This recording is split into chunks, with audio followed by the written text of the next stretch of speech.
Okay. Good afternoon, and thank you so much for joining to the HIV series of the KNH UN webinars. My name is Dr. Wangwe Kamau, and I will be your moderator for the day. Today's title is on integration of mental health in HIV, and we'll be focusing on how mental health can help in HIV prevention. So we have Judy Mashuka, who is a psychologist at the KNH Connect project and works mostly in HIV prevention unit. She'll take us through this title. So karibu sana, Judy. She's been a psychologist for quite some time now at KNH.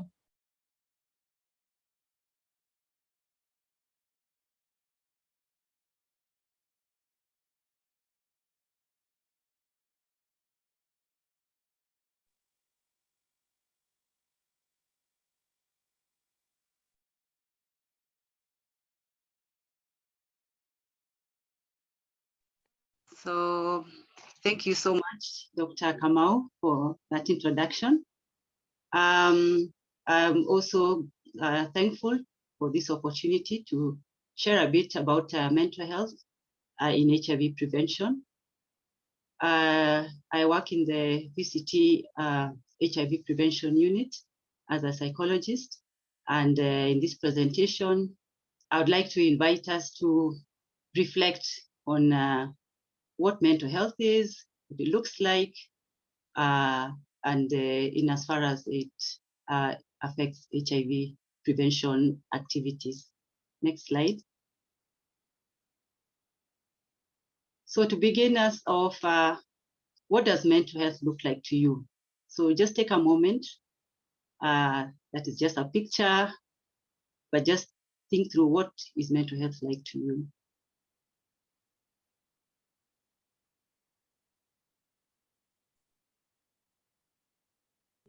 Right. Next slide, please. Yeah, so according to the WHO, mental health is the state of well-being where individuals are aware of their abilities and are able to cope with ordinary life stresses, work productively, and contribute meaningfully to society. So go back to the first slide, and we relate what we saw with this definition. So I don't know what comes through your mind, but in this image, you see, let me say, different aspects of nature.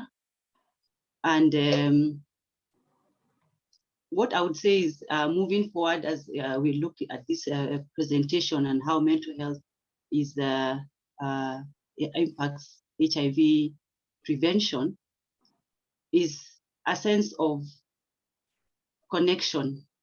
You can see connectedness of the human with nature. And as we move on, we shall see the importance of looking at mental health holistically. So next slide. Thank you. Now here I would like to ask us, what do mental health disorders look like to you? So take a moment. You may think it out before you look at the words or look at the words.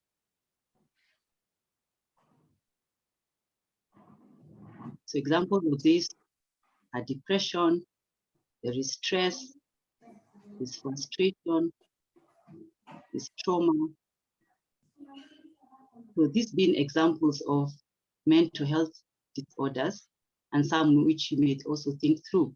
And maybe as you're listening, perhaps either you or you know someone who may be experiencing mental disorders. Next slide.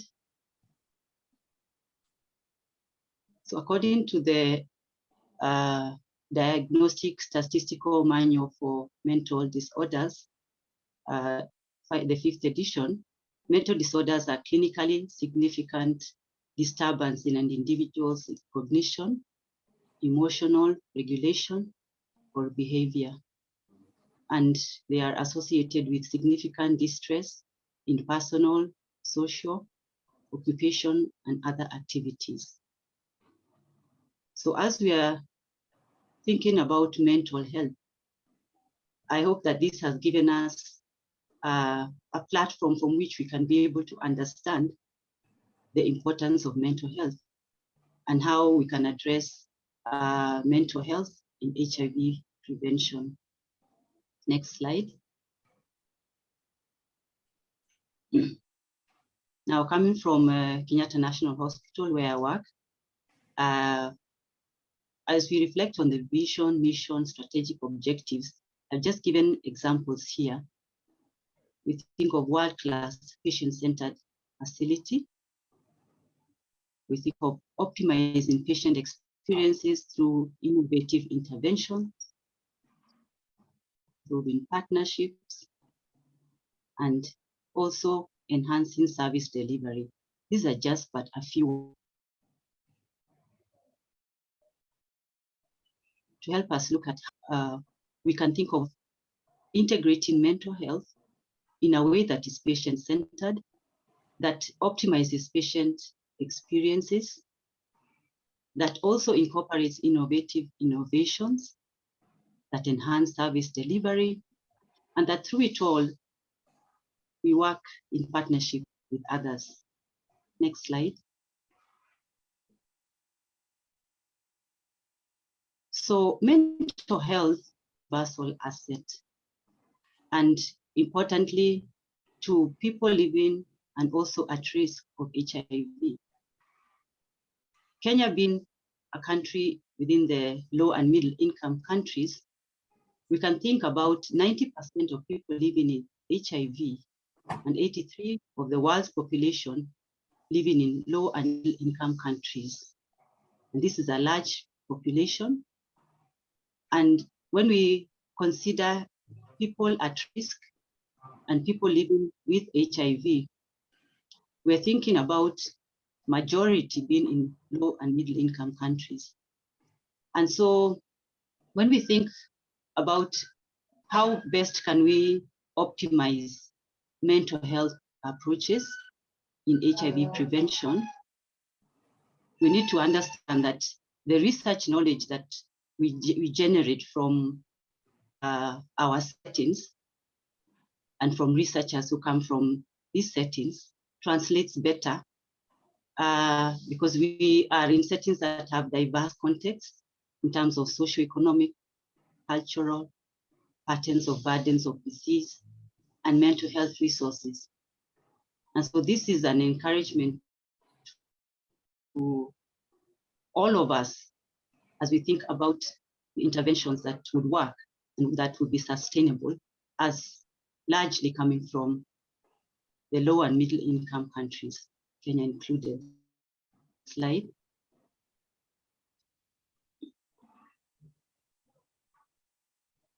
Next slide. Yes. So mental disorders and distress are associated with increased sexual risk behaviors, poor engagement in HIV behaviors.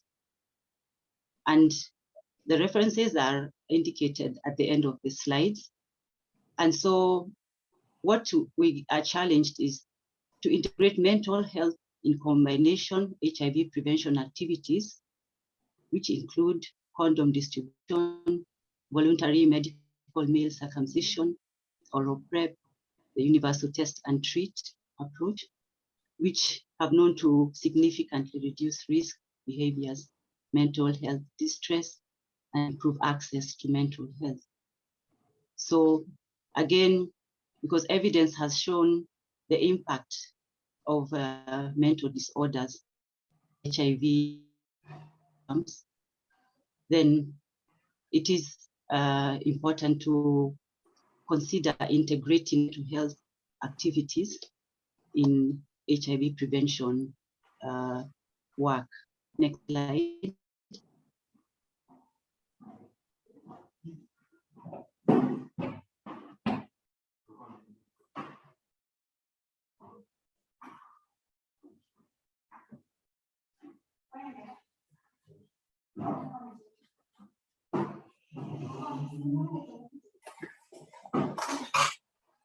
Prevention approaches, and when we consider approaches, we are thinking about interventions that have 3 or more active ingredients in them. For example, providing positive coping skills, allowing the sharing of personal problems, behavior activation, and cognitive restructuring, all tailored to the cultural context within which we are working with people at risk of HIV. And so there are numerous interventions. However, there's paucity of evidence as to which intervention is sustainable or feasible to allow us to adopt a best practice for our setting.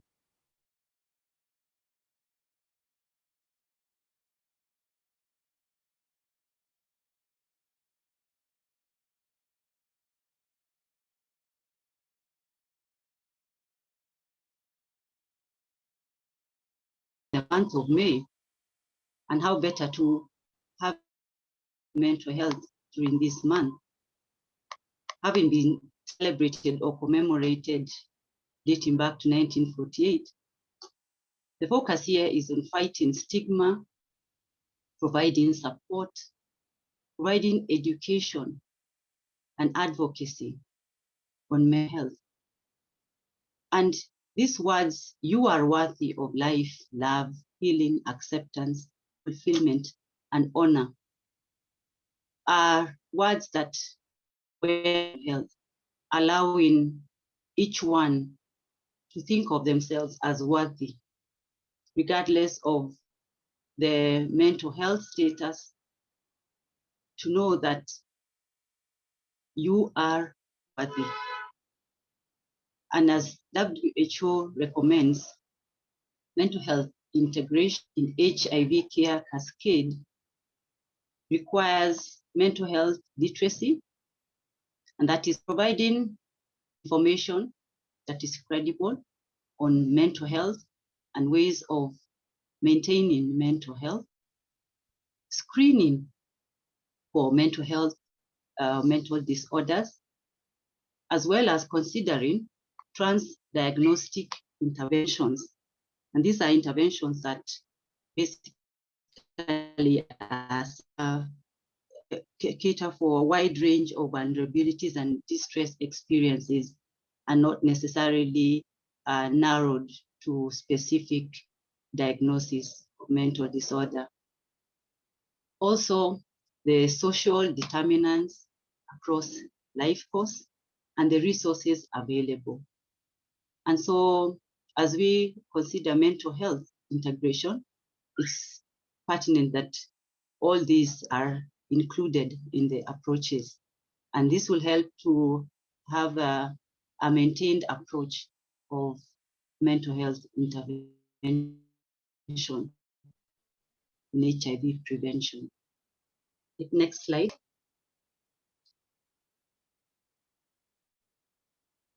Yes, these are pictures. Just look through them.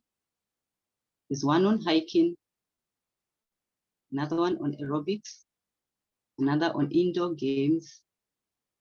There's one on music, and there's one on reading, and the other on praying. So take a moment and have the experience as you see it.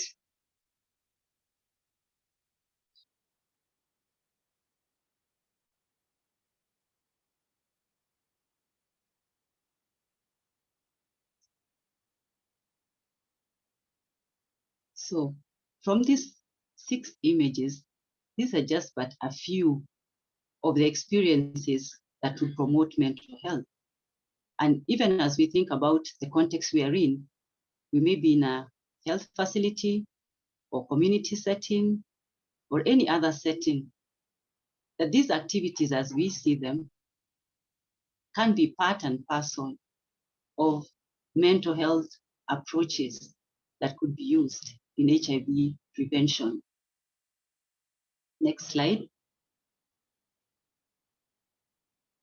So as we come down practically to an experience in Kenyatta National Hospital, I'll just talk about one example of a program that is homegrown or developed by a multidisciplinary team of professional and lay healthcare workers at the Comprehensive Care Center, as well as some researchers from the University of Nairobi between the years 2016 and 2019. That a program named the Positive and Healthy Living was developed based on 4 integrated methodologies, that is psychoeducation, providing holistic and credible health information, that is providing opportunities, sharing of personal experiences that can be modeled by others, and psychotherapy, that is being able to identify any form of distress during a group activity and addressing it. And then with the social recreational, allowing opportunity for different expressions of self. For example, we watched short videos during this program, and videos that had a moral lesson. We engaged in dancing with music and exercises. And in brief, what we are saying is that with this program, we noted that although it was targeted for young people living with HIV and attending clinic at the Comprehensive Care Center, that the outcome of the 6-session program improved viral load suppression, mean depression, global distress, and self-esteem. And though it was a small pilot with about 33 participants, we hope to integrate it in routine care and even possibly scale up. We find that it is also possible to adapt the program to different subpopulations and not merely people living with HIV.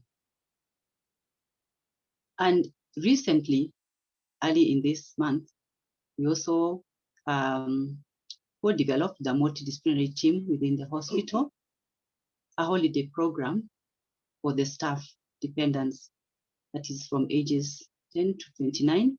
So this is a group, the young age. And during this program, again, we adapted the 4 methodologies, providing holistic education, allowing small group discussions where young people of different ages were free to share their experiences. And then we also were able to identify certain distresses and worked ways in which we could address them. And above all, there was a social recreational component in which we engaged in aerobic exercises. And on the last day, we planted trees. That is, we allowed the young people to appreciate the natural environment and address matters of climate change and its impact by planting 100 trees. And moving forward, we are seeing that this is a sustainable program during the holidays. And we also plan to extend such a program to the staff as much as we are working on integrating the program among the clients. Next slide. This is a short video. Again, just look through it and then we will discuss.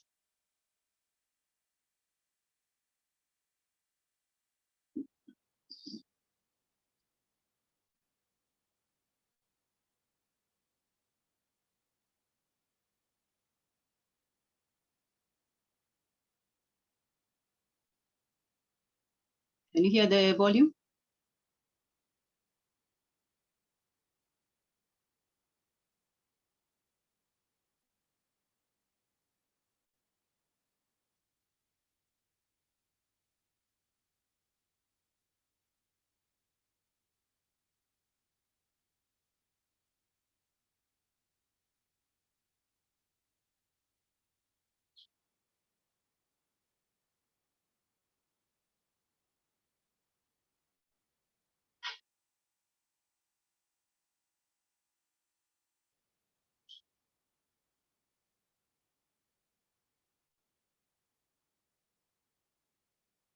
Hello, has the video stopped?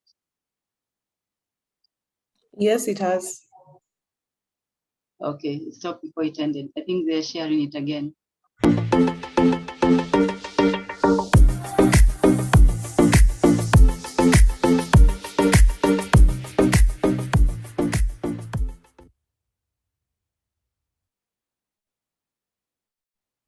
Okay, I think the video has ended. All right. So I don't know what came to your mind, whether you enjoyed along with the people who are enjoying themselves. But these are examples of how mental health can be integrated by thinking outside the box. That it is possible to have activities that appeal to different age groups, as we've seen from the video, and have a holistic program that not only addresses mental distress, but helps to prevent behaviors that could lead to risk of HIV. And so, as we think forward, we need to have a renewed focus that integrating mental health, and we're looking at mental health holistically by thinking through diverse activities integrated together, then we are able, or we can be able to achieve the global AIDS targets of 2025 and end the AIDS epidemic. But one thing is central to our interventions and our thinking, and that is climate change. We cannot forget the debilitating impact of climate change on health.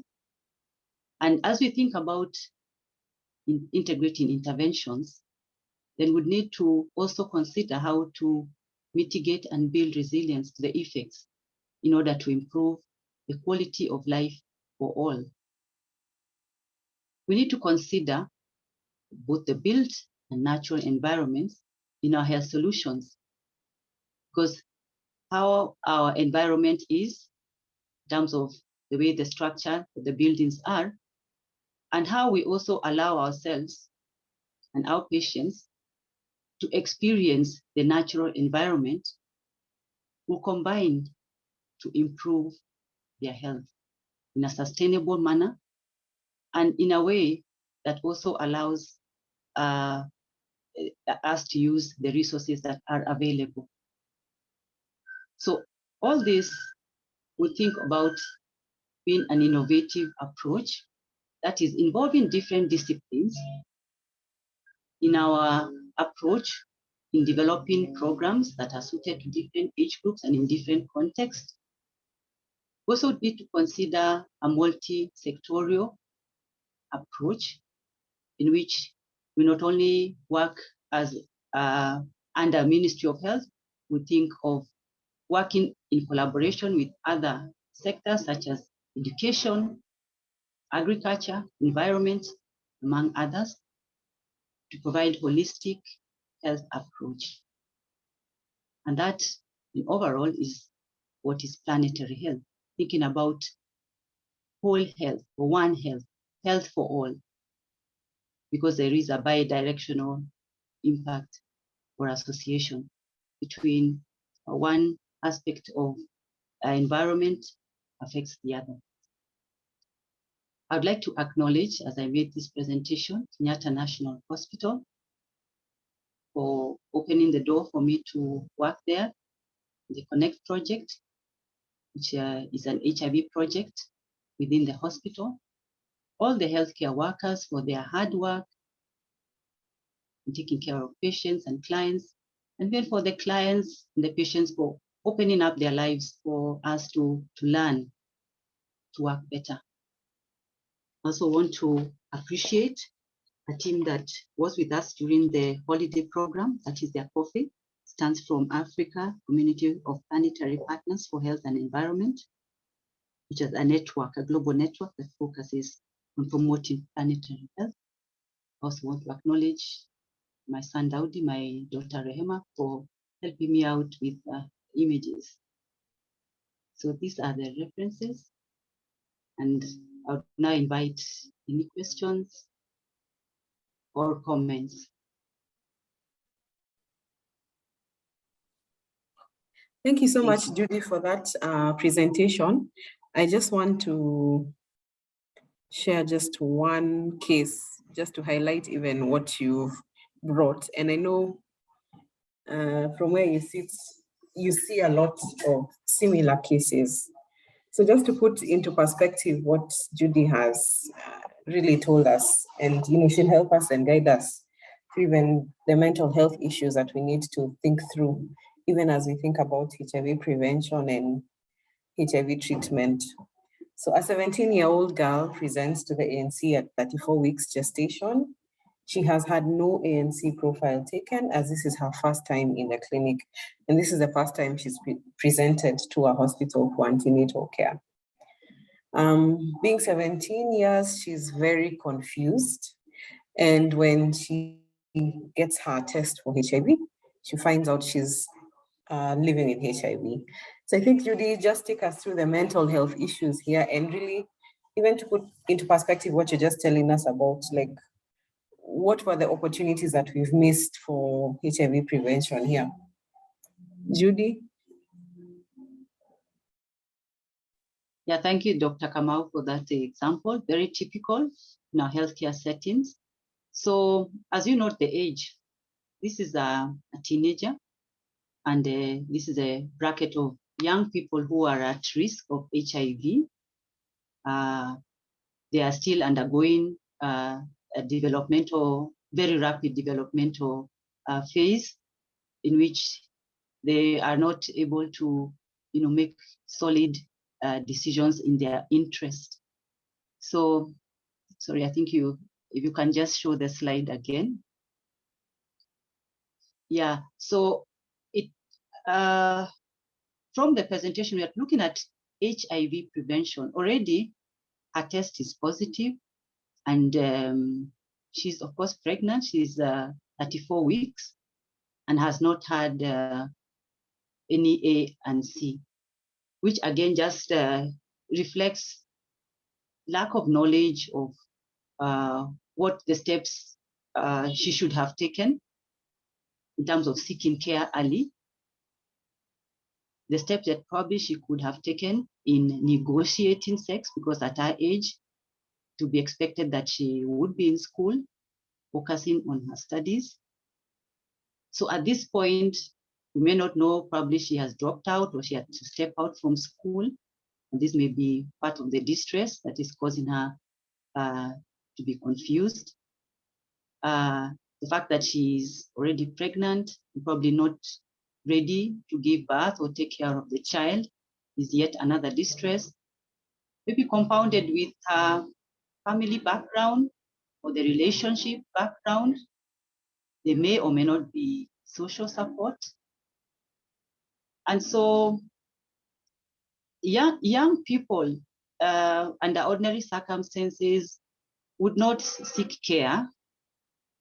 And sometimes it is challenging when they are coming, especially when the situation is very desperate.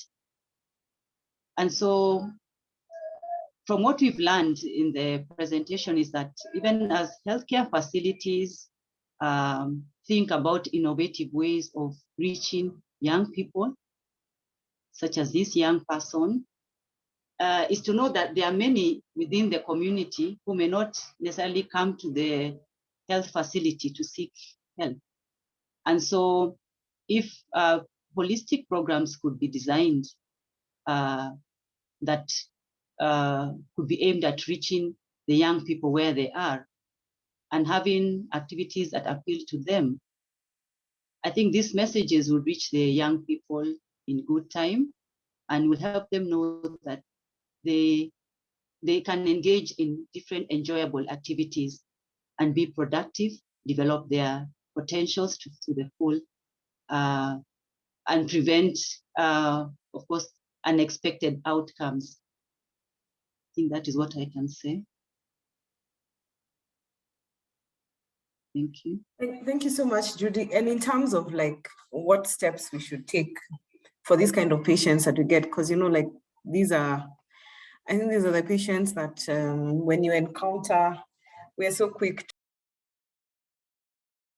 to put you on treatment and hastily take you through the steps. But in terms of like thinking through mental health and why we need to integrate it into HIV care, what practical steps can we take for this patient? Okay, thank you.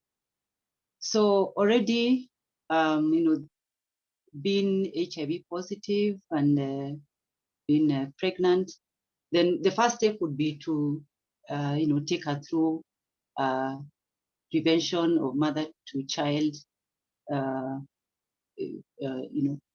clinic, that is PMTCT, so that she can begin her clinics.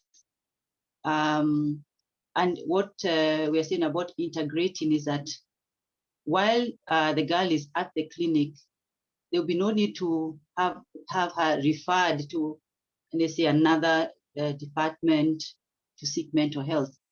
But rather, like what happens with the Kenyatta experience is that if a young person receiving care, like in this case, the PMTCT clinic, and it is identified by the healthcare workers who attend to her that she has a psychological need, a psychologist is called upon. Severally have been called upon to talk to young people at the PMTCT.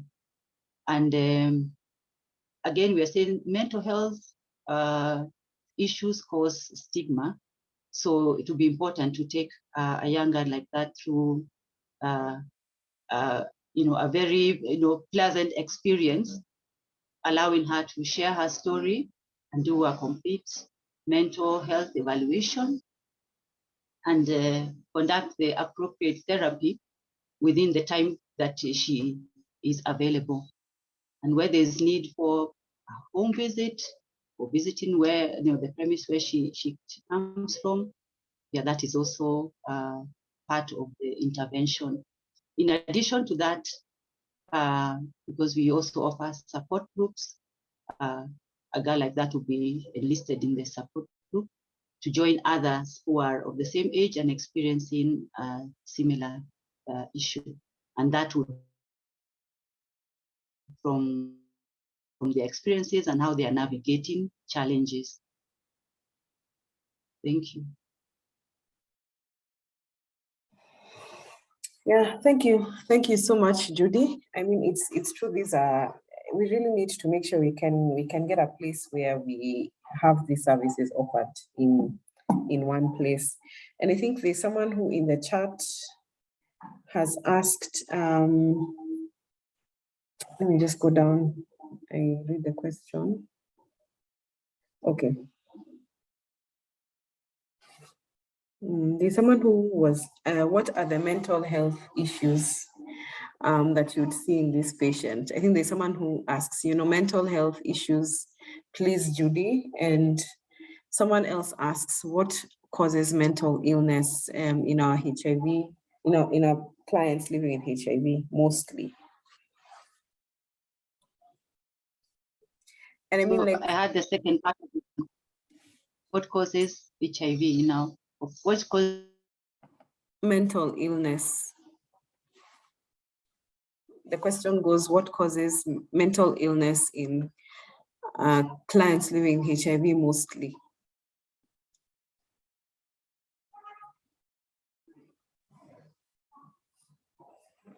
Yes. Hello? Yes, Judy. I think, sorry, I lost you a bit, but I think I heard you ask what causes mental health illness among people living with HIV? Yes.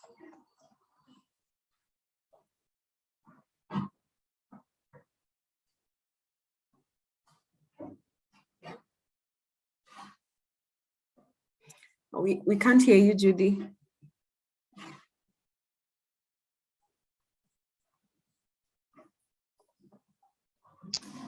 Hello, can you hear me now? Yes. You can hear me? Yes. Yes, I was saying that depending on when the diagnosis of HIV is made, we find that there are those who have a vertical transmission, that is they are born with HIV, and at some point in early adolescence, a disclosure is made of their HIV status.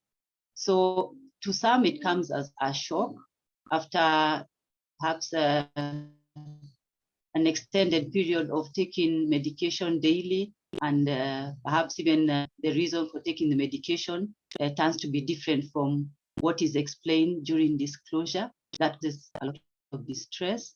There's also stigma surrounding the HIV status in some settings, and particularly this affects young people. We see those, for example, who are in settings like boarding schools, having to, mitigate stigma in very difficult ways, because,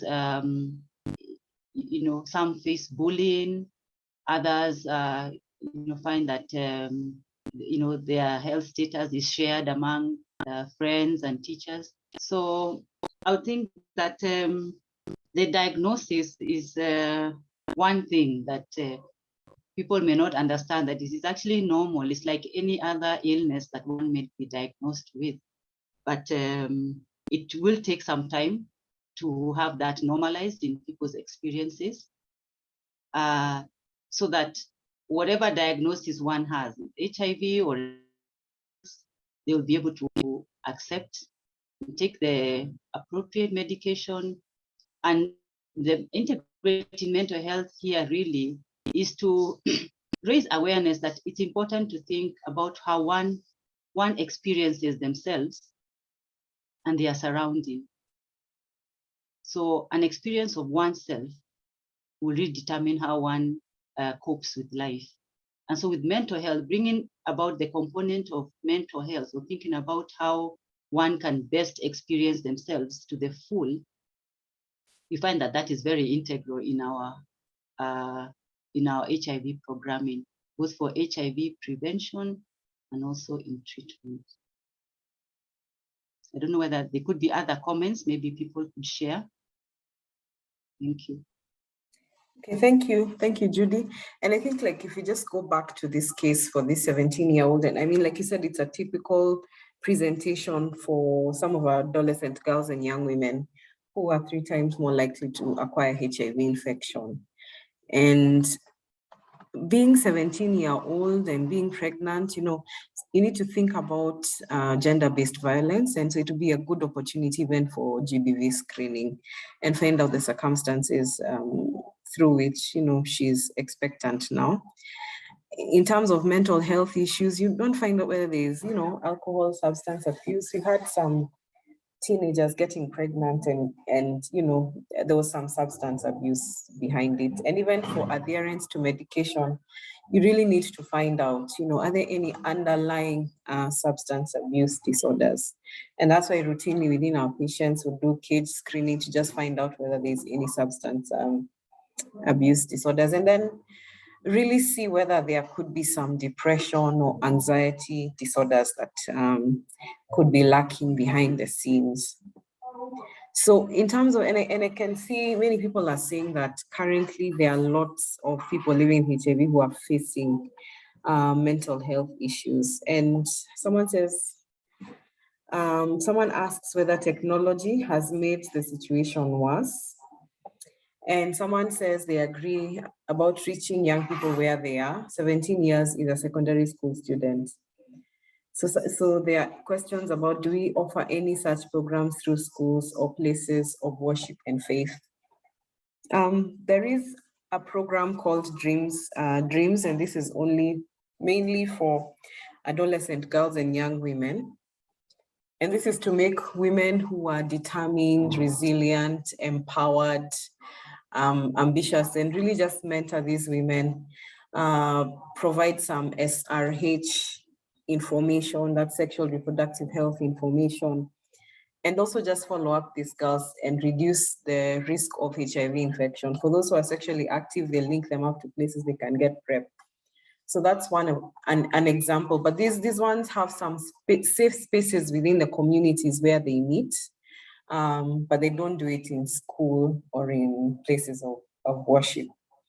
So that's one example. Probably, Judy, you can comment on the others. So, I mean, like, we can't take care of HIV without thinking about mental health. And that's one of the things we wanted us to embrace and fully understand, that you can't take care of one without the other. So the best model is probably have them in a place where they can get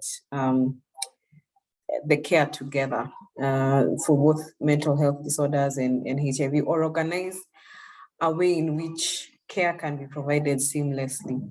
And it doesn't feel like one person is taking care of HIV and another person is taking care of mental health disorders. So I don't know, Judy, do you want to respond to any of those comments?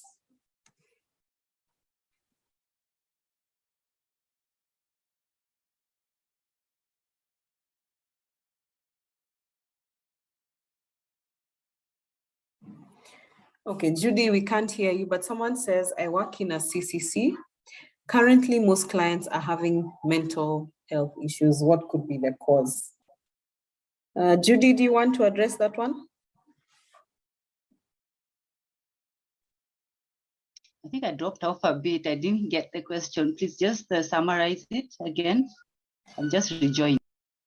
Okay, someone says they work in a CCC and currently most clients are having mental health issues. What could be the cause?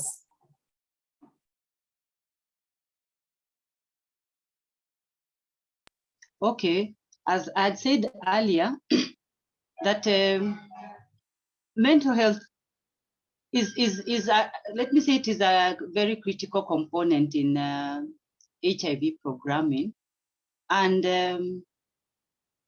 it is encouraged that every healthcare provider through whom the patient is receiving care would screen. Like, for example, we have screening for depression, we have screening for substance use, and so if the screening is done and there's adequate time to talk to the patient, then it's possible to identify what mental health issues may be pertinent to the person's health. However, the gap may be that if mental health screening is not adequately done, because again, saying that screening helps to at least flag the mental health disorder. There are so many mental disorders that the patient may be experiencing, and sometimes they may choose not even to share. It's often that some patients find it easier to talk with some healthcare workers and not others. So we may not get a true reflection from screening per se of what the patient is experiencing. So I think moving forward, it is necessary to take enough time with the patient to allow them to express themselves, and in a non-judgmental environment, seeing that mental health is, as we said earlier, an important asset for everyone. However, mental disorders are a normal diagnosis, as normal as any other diagnosis, that would need the person who is experiencing mental disorders to be accepted or to feel accepted. So the time factor is very important when having a patient to take time to allow them to express themselves in a non-judgmental environment. And that way, it's very easy to pick the mental health issue and then address it within the same unit or the same setting that the patient has come to receive care. So whether that would mean in the cascade of care, referring them to see a counselor or a psychologist, or if it's within a setting where the counselor or the psychologist need to be reached out to, then it's very important that that is done promptly.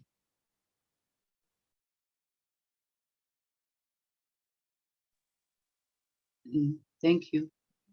Okay, thanks, Judy. Someone asks about the signs to look out for mental health disorders. Then I don't know whether we can help. There's some 3 participants who've raised their hands. I don't know whether we can allow them to speak.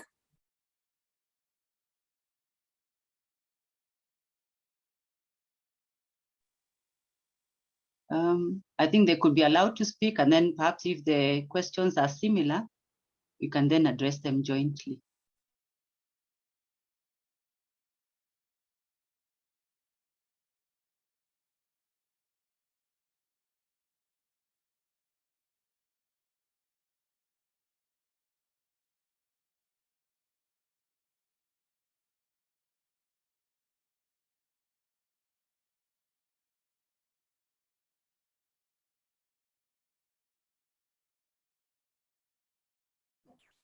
I think the number of people who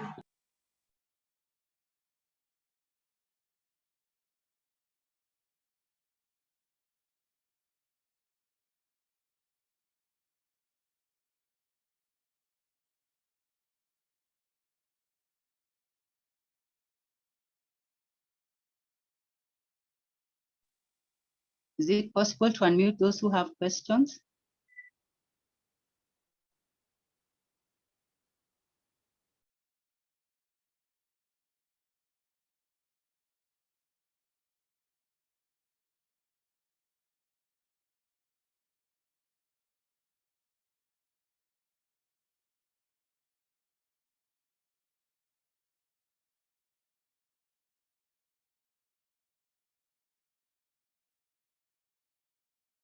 I think probably you can just put your questions or comments in the chat and you'll be able to pick them up because they're not able to unmute. But Judy, someone was asking for the signs of mental health disorders. Okay.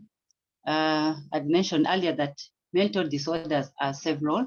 They're actually like, the signs for different mental health disorders would be different. But in general, as you know, we are considering, let me go back to that slide. If you can go back to that slide where I gave a definition of mental health. Let me go back to that slide on mental health.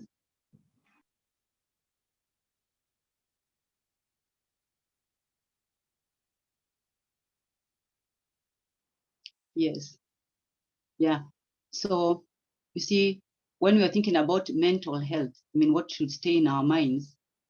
Somebody aware of their abilities. Is somebody able to know what they are good at and what they are not good at? Then is somebody able to cope with ordinary life stresses? Of course, life stresses would differ for different people. And here the question of whether somebody has sound mental health is whether they are able to navigate life stresses and be able to fulfill their duties or tasks. And we are seeing here as well, they need to be able to work productively. That means optimally achieve their potential and of course, ultimately contribute meaningfully to society. So when we think about mental disorders, then it's really the converse, that somebody may have ability, but not performing to their ability, not showing signs that they are aware that they're able to do something. In some cases, I would just give an example. I've had examples of clients, especially young clients, who during the evaluation of mental health, even a simple question like, how did you perform in your exam? Maybe if they had done an exam, then the answer that comes through, I failed. Such an answer and which has not been qualified. I mean, it wasn't answered adequately enough, but the conclusion was made, I failed. Of course, that is an indication or a red flag that somebody or that person may not be aware, fully aware of their abilities. What does fail mean? It could mean something apart from what exactly it reflects in how they performed. Being able to cope with ordinary life experiences. If you find that you're receiving a client and as they are expressing their story of their day-to-day life, they seem frustrated.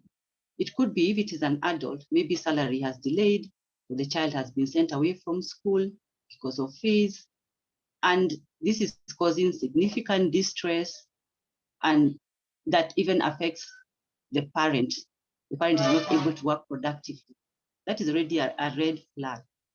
So basically, even when you're considering signs, it's good to look from the standpoint of what is mental health in the first place, so that if one doesn't have mental health as defined, then there could be an issue of probably adjustment or not being able to have the skills to cope. Even the example that you gave earlier, Dr. Kamau, was a very good one, where this 17-year-old girl is confused. You see, confusion is arising from probably the circumstance that she's experiencing. So that's already a sign of a mental problem that needs to be addressed. I hope that answers it, especially when I say you look at the standpoint of what is mental health. Then what is outside of this then could be signaling a problem. And I think some of the questions and comments in the chat, Judy, are really around how there's some element of grief or loss once you have a positive HIV status, and also the issues around denial. Someone says, 2 weeks ago, I encountered an 85-year-old great grandma who was diagnosed 2 years ago as living with HIV. According to the relatives, the patient has since gone into denial, saying that she has never engaged in risky behavior because her husband died of complications of diabetes 3 years ago. And 6 months after discovering her status, she was diagnosed with MDD, and which she's currently being treated for. After starting HEART, she has had several episodes of diarrhea, lost appetite, and her HB dropped from 14 to 8. She now has stool and urine incontinence and poverty of speech. And one of the relatives disclosed to me that her condition would have been better if the diagnosis was not disclosed to her. Considering her age, and given that HIV positive persons can live for more than 20 years before development of AIDS, would it be proper to release this patient from her diagnosis, withdraw the HEART, and ignore her positive status since it was arrived at in the absence of risky behavior? Judy, what do you think? I mean, those are things people are saying, you know, grief, it's associated with grief. A positive diagnosis, some people are saying, is associated with grief and the denial that comes around it. I don't know whether you can make any comments about that. That is a very valid experience. You know that it is true, and on what people think about acts of HIV. Again, going back to health information, what health information do people have regarding HIV? To some, it's a death sentence. So an HIV positive diagnosis, whether it's done during the time of disclosure to a 9 to 10-year-old, or like in the case of the 17-year-old, or even in this case, maybe a grandmother who may be having fewer years to live. If at the background, the idea or the understanding of HIV is that with AIDS, acquired immune deficiency syndrome, which is a collection of various diseases that actually are those that are responsible for death, not necessarily the virus. So what I would say is when one is diagnosed, the information that is given at the time of diagnosis is very important, allaying any myths or misunderstanding of what HIV is very, even acceptance of in the lifelong medication.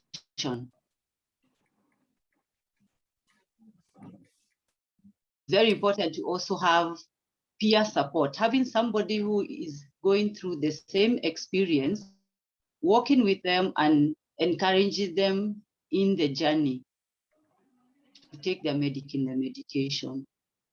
And we find that when that information is relayed in the appropriate way, when there is adequate support, then the issue of having or being at risk of mental disorder are lessened.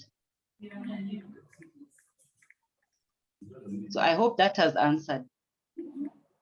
Yeah, and I think like a lot of some experiences that people living with HIV experience is really just rooted in the stigma, and that's why we have to make our services, our HIV services, very comprehensive. Make sure that we are helping our patients along the journey, that they are accepting their diagnosis and they are knowing how to live positively even if they're living with HIV. And I think that's one of the things we also wanted to bring out with this webinar.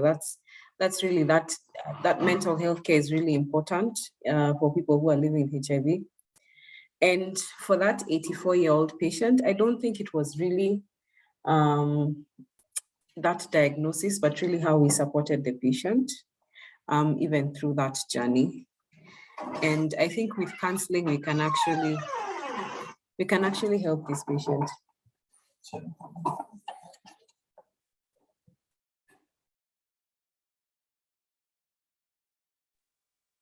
Yes, I agree with you. And this is where, with mental health intervention, we are thinking of integrating mental health at every point in the HIV care cascade. So whether at the individual counseling level or individual contact level with the healthcare provider, but also at the group level, that even at the group level, when you gather people who are having similar experiences to support one another, then it's important to think about the best ways of giving a holistic experience, allowing people to understand that a diagnosis, either of a mental disorder or, like this case, the HIV, does not define the person, that there is more to the person. The person has more. And so, as we saw right from the start of the presentation, the understanding that the way we offer our services would need to be enhanced and patient-centered to meet the patient needs. And if anything, allowing them to help to co-design the programs that they themselves end up utilizing. Yeah, thank you. And I think sometimes our clients feel like all we ever focus about when we see people living with HIV is whether they are taking their medicine. And really, especially within KNH, we've been moving towards like what life skills can we give children and adolescents living with HIV? And which brings me to the question, how do you go about disclosure? Judy, how do you go about disclosure for a child who is living in HIV? Okay, thanks. I've had such experiences, and one of the things that is to note is the caregiver or the person living with the child. What messages have they been giving the child about taking medication? Because all along, as children are given medication, there comes a time they ask the caregiver, what are these medications for? How come I'm taking them? Am I not getting better? So starting from that standpoint, it's very important to seek to understand from the caregiver, maybe in a separate session, what messages have they been giving the child all along? So that in helping disclosure, because we encourage the caregiver to disclose, and if they are not able to disclose the status, then they can do so with the help of the healthcare provider.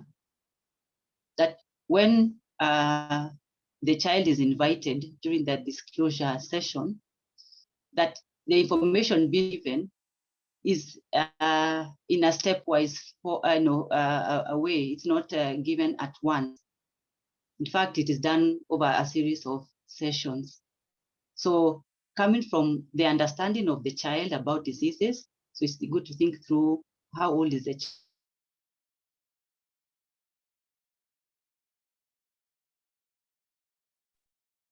child. Judy, we've lost you.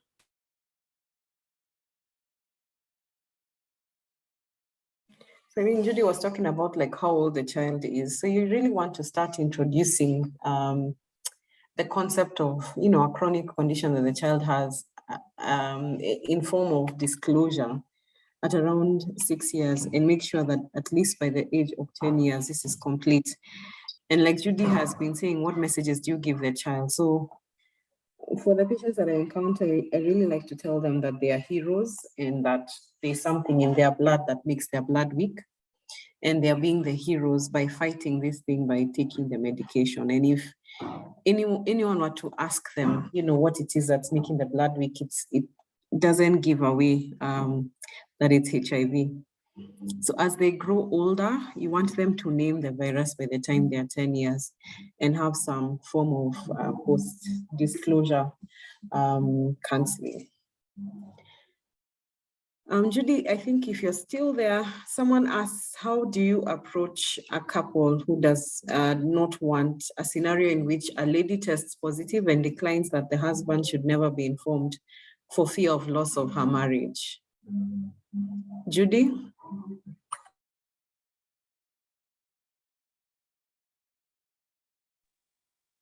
Okay, yeah, thanks.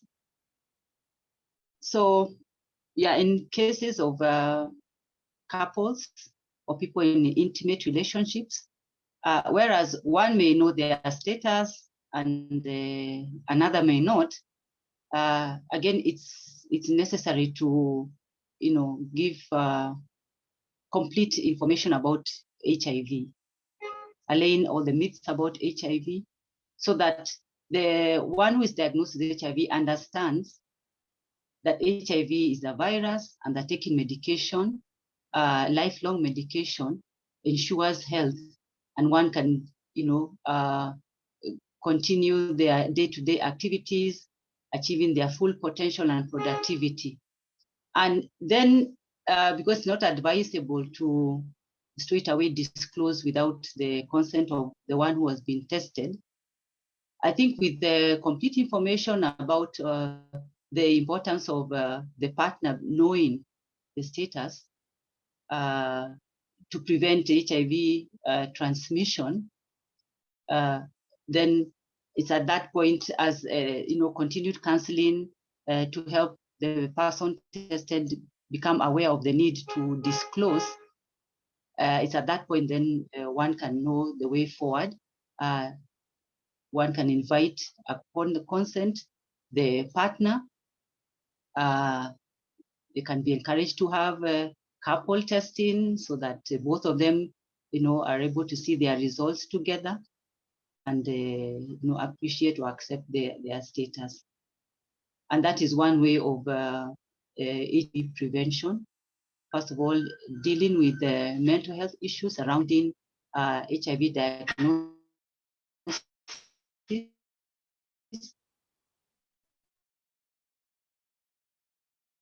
and then moving on to preventing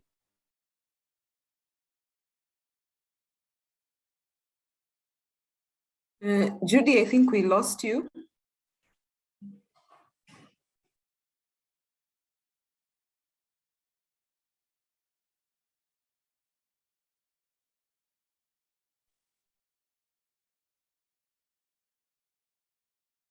Judy, are you back?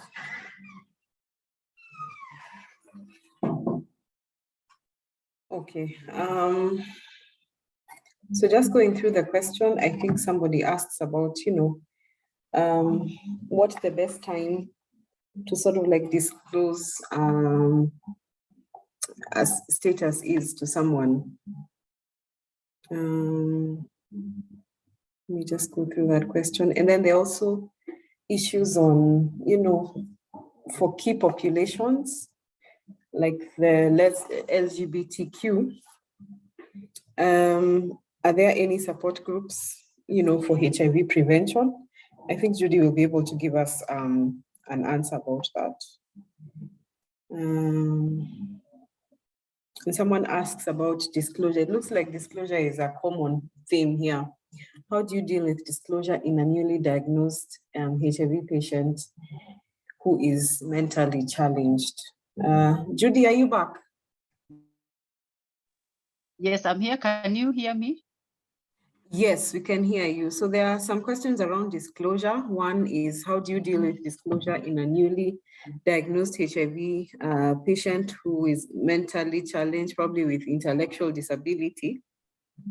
And then how do you disclose someone's HIV status so that they'll be able to continue treatment? I think that was the question. What would be the best approach to disclose the status to the patient, the 84-year-old, when no one seems to offer psychosocial support?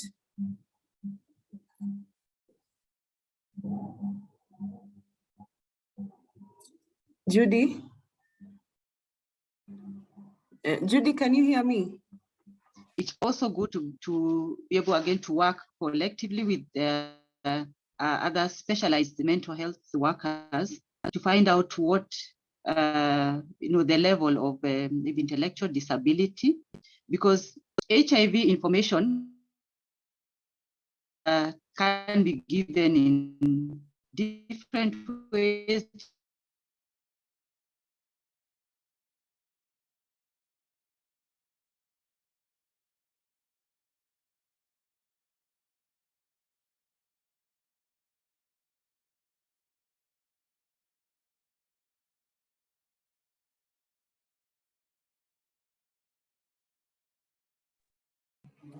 Hello? Looks like I was on mute. Hello? So yeah, we lost you. So I don't think we've gotten the answer for that question. Yeah, I was saying that it's good to find out the level of disability of the patient, and that is why we work collectively with the even specialists in mental health, so that the message that is being relayed about HIV infection is done in a manner that reaches the level of understanding of the target. So if they're made to understand what HIV infection is and distinguishing that from AIDS, which is the syndrome, and dealing now with disclosure, again, it takes time, of course, for one to be able to find out also the person that this client.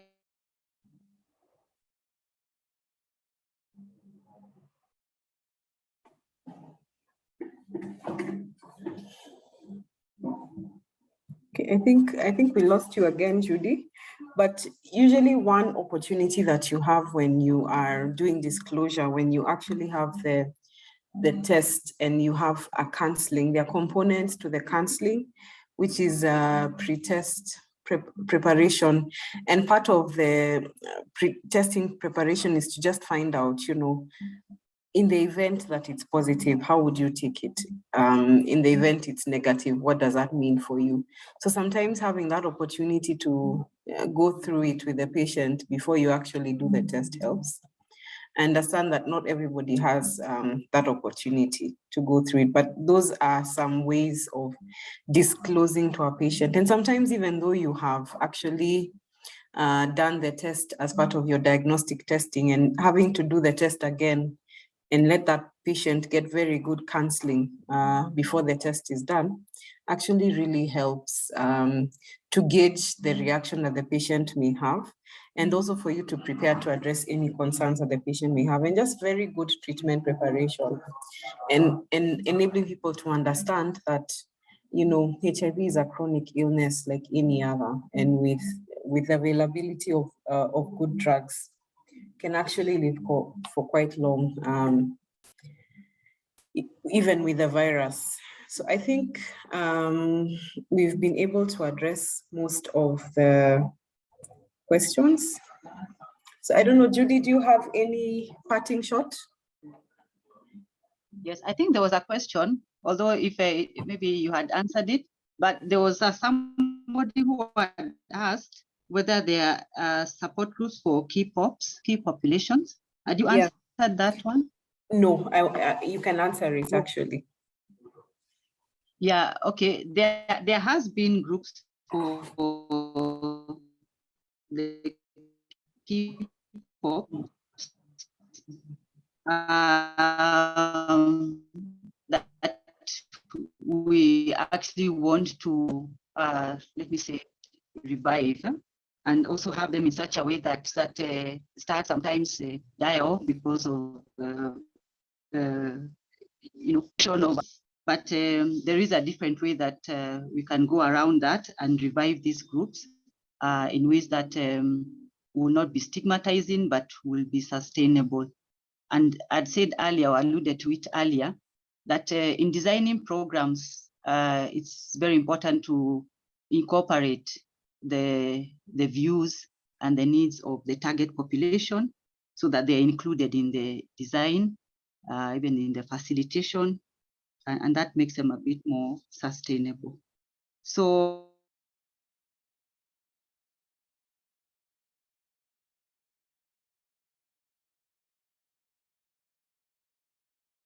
Judy, we can't hear you.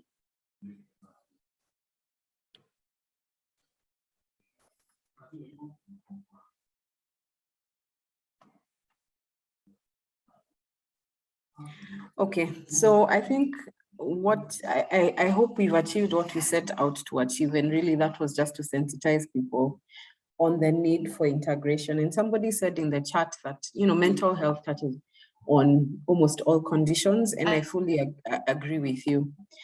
Judy, did you want to say something? Because I think you dropped off at some point.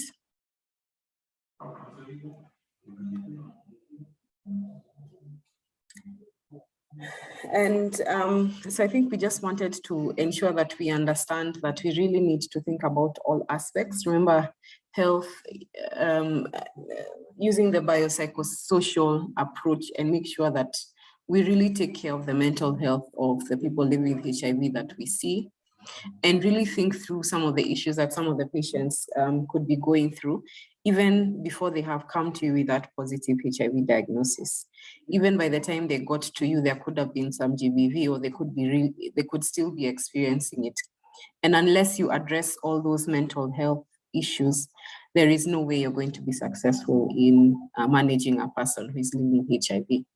And really, that's what we set to do. And that is a parting shot, that you can't take care of one without the other. So let's think of ways of integrating. The model will vary from place to place, depending on your context. So really, we just wanted to challenge each and every one of us to think about how to integrate mental health in care of people living with HIV. So thank you, and that's over from us.